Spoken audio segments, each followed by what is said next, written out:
Hello, good morning. It's Kevin for Amir. Now, today's date, 17th of March, is, of course, St. Patrick's Day. So John Devine, our roving reporter, was set a challenge. Do something Irish. Do something to commemorate, to mark St. Patrick's Day. So, John, I'll leave it all to you. Where are you? Who are you with? And what are you up to on St. Patrick's Day?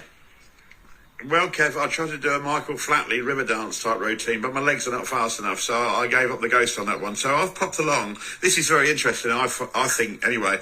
I've popped along to Coldham's Common. It's just off Newmarket Road, Cambridge, near Cambridge United Football Ground as well. It's not far from here. Happy St. Patrick's Day, everybody. And I found myself a guy from County Clare in Ireland called Cormac Ryan. He's right with me now. And he is the chairman of Cambridge Parnells, East Anglia's only Gaelic football club. Unbelievable, Kev, because I'm under the goalpost now.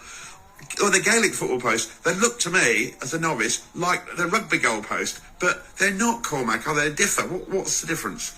No, well, they're similar in shape to rugby posts, but unlike rugby, you can score underneath the bar, and that's worth 3 points. There's a goalkeeper, like in association football, or you can hit it over the bar for 1 point. So normally these, if you're playing for real, they've got nets on, like a normal football goal post, you know, got nets on, the ball goes in the net, that's a goal. But in this game, you can kick over the bar like they do in rugby, like a conversion, and you get 1 point for that, or 3 points for the more difficult thing, to get it past the goalkeeper, is that right? You got it.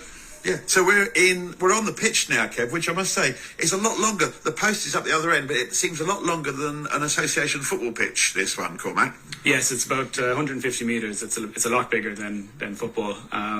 But there's 15 players on a field, and you're kicking the ball from hand, so you're generally playing a lot further. Yeah. So the sport itself, if people don't know, Gaelic football, what's it a bit like? A bit of a hybrid between like football and rugby, would you say? Well, yeah, it's a bit like football, but you can catch and run with the ball. But you can play in all directions, unlike rugby. You can kick the ball forward, you can pass the ball forward from your hand, and of course you can score a goal. So yeah, I suppose it is a bit of a hybrid. And you got the ball under your arm. And again, to me, Kev, it looks just like a normal football you'd find in, you know, Premier League or Cambridge United or Peterborough United using. It's just normal football, white football. Yeah, it's a normal football. It's leather. It's probably slightly heavier. I don't think you'd want to head it, but luckily you can catch it. And there are people now, Kev, just walking dogs around the pitch here where we are, because I'll get onto the markings as well, because that's slightly different to rugby and football. But do people ever, you know, think what the dickens is going on here? What are they doing? Oh yeah, we're always happy for people to come up and ask what we're doing and maybe try it. Yeah, because there's 15 people on each team, but you're the only team in East Anglia, the only Gaelic football team. So who do you play, Cormac? Well, we play teams from as far away as Oxford, 2 teams in Luton and Watford, Waltham Cross. We play in the Hertfordshire League and Championship. And if we're good enough to win that, then you go through and you play teams from all over Great Britain. You've got women's teams as well, so it's inclusive, everyone plays? Everyone plays, yeah. We've women's teams, men's teams, and, you know, we're always looking to grow the club with underage structures and that as well. And where are your members coming from, your players? We've a lot from Ireland, but also a lot of people born and raised in England, some of Irish descent, some not. And we also get players from Europe, Australia, from America who come down just to try a new sport. Everyone's welcome. And it's 35 minutes each way. Again, differs from rugby and football. That's slightly different. And the pitch markings we can see, again, to me, it does look very similar to a football pitch marking here. We've got like a 6-yard box here, Kev, and then you've got, I can't see a penalty spot, but there's like what we call an 18-yard box. It looks like that to me, with a little arc across at the top, and you've got a halfway line and that sort of thing. And there is a penalty spot. It's just a little further out. Okay, so that's very similar to football, really, isn't it? The markings are quite similar to football. And is it quite a robust game? You know, it is a robust game. Tactical. You can't tackle like you can in rugby, but it's still very physical. It's full contact. You can shoulder to shoulder, or you can stand people up, and it's a very full-on contact game. John, let me come in here, because I'd love to dive into this conversation. I'm listening and trying to picture the rules and picture the field that you're painting and the atmosphere of Gaelic football, which I think is brilliant. I've seen video clips of big Gaelic football moments, and to me it looks fantastic but very ferocious. So I'm interested in Cormac's take on how ferocious it is as a game. Are there many injuries? Do people get hurt, or is that part of the fun of it? It is very physical, but injuries, I wouldn't say they're abnormal compared to other sports. It's very quick, and yeah, strength is very, very important. But Do you wear a gum shield? We do wear a gum shield, yes. In terms of skill levels, Cormac, let me ask you this question in terms of skill. So you mentioned it and you called it association football, soccer or football. If you see, I don't know, a curling free kick from 35 yards, you think of David Beckham over the years scoring all of those free kicks for England and Manchester United. What's the biggest kind of skill moment? Who's the quarterback? Who's the what position in Gaelic football really sort of catches the eye as being like the best position to play? No, you need to be skillful all over the park. You need to be able to catch the high balls. You need to be able to, to kick it accurately over the bar, and you need to be quick. There's no one player. Everyone has to have the skills. Interesting. Are you going to give it a go then, John? Are you going to take up Gaelic football? If Cormac is happy, because you get obviously new people turn up, and I mentioned it must be very intriguing for people on Coldham's column walking in a dog, and they see all these people scouting around. You're 30 people on this huge pitch with this unusual game you're playing.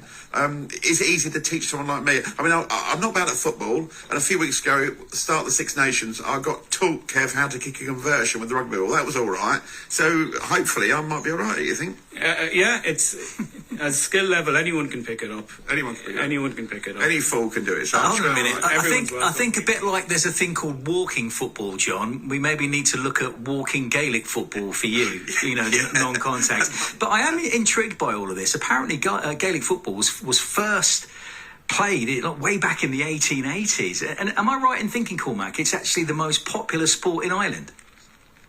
It is, yeah. It was founded in 1884, the association, and it is by far the most popular sport in Ireland. The association covers Gaelic football and hurling as well, the other sport. But there's crowds of 83,000 going to games. 83,000? 83,000 going to the big games, yes. That's big. It's huge. Okay, so Cormac, it's been great to meet you. Cormac Ryan down here, Cambridge Parnells. This is their training ground actually on Codham's column, Kev. So I'm going to get my hands on that ball later on, and fingers crossed, I can sort of pull a few shapes and work a bit of Johnny Magic with you. I love it. I'm going to pull a few crossed. shapes. Yeah, Cormac, thank you, and John Devine, thank you. Codham's comment. I just think it's a fascinating insight to this sport. It's something that perhaps isn't across too many people's radars, but as someone who's kind of into sport generally, I'm always up for learning about different sports.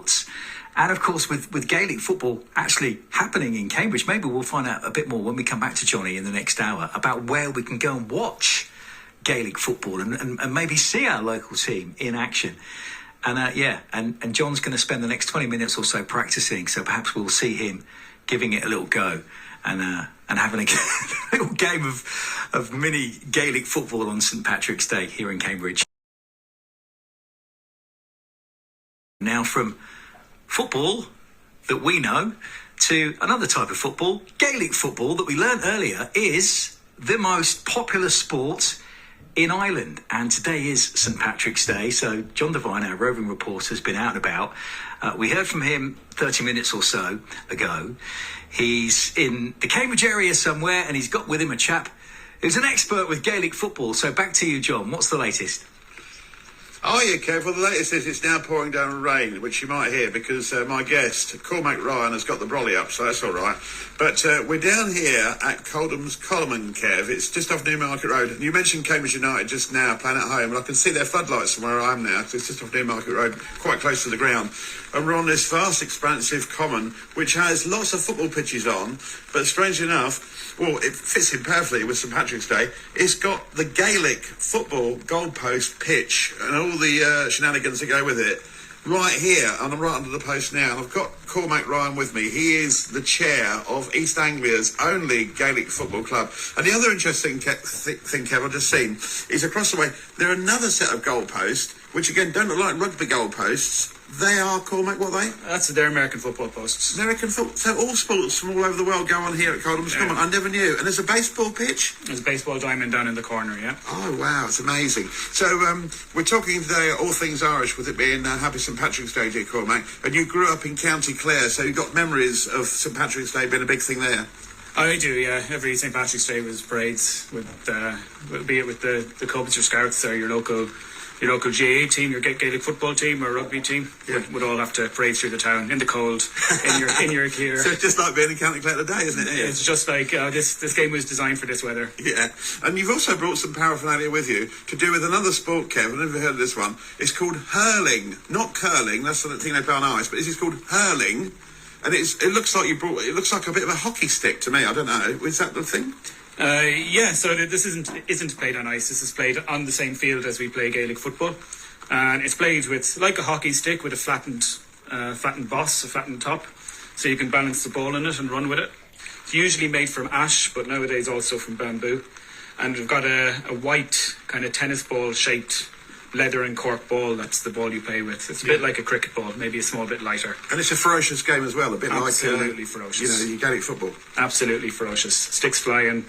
It's a great watch. Yeah, and in a minute or two, Kev, I'm going to try. I've got the ball in my hands here, and Cormac here has been showing me the ropes, as it were, and I've been doing all right, really, because what we mentioned earlier was if you take yourself back to the World Cup of last year, Kev, around Christmas time when the World Cup happened in FIFA football, Harry Kane, of course, had that vital penalty against France. Unfortunately, kicked the ball over the bar, and we went out on that game. But you were telling me something interesting about Harry Kane. Well, he's a Galway man. We claim him. His family are from Galway, so I think he just forgot what sport he was playing. He just scored a great point. Yeah, in Gaelic football, at a bit of a point. So I'm going to have a go at that in a minute or two. But first of all, if anyone's listening to this, and I'm really intrigued, I might try and come down for your match, I think. I'm that intrigued on what goes on at a Gaelic football match. Tell us about your first home match, which will be here. This is your home ground as well. Yes, our first home game will be April 16th. That's Sunday, right here in Conham's Common, just off Newmarket Road. Yeah. And it's free?